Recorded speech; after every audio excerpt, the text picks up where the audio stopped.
Hi.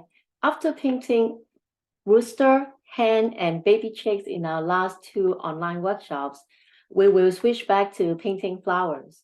Our next workshop in May, we will focus on painting cockscomb, which is in a way also related to the rooster family because the flower does look like the cockscomb. Okay, if you would like to paint this flower, join this workshop. However, May is also the month for Mother's Day. So I will also work on painting carnations.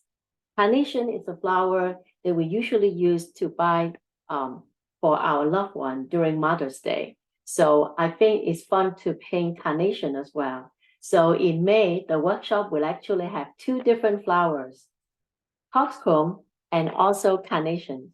So I would like you to join me in this workshop. We'll paint these two different flowers, kind of similar on the flower, but then different on the leaves. And also I'll show you different brushwork to display their various color differentiations and various ways to arrange them so they look like a bouquet. So I hope to see you in our painting flower workshop in May for painting cockscomb and also carnations to celebrate Mother's Day. Hope to see you in my May workshop. Thank you.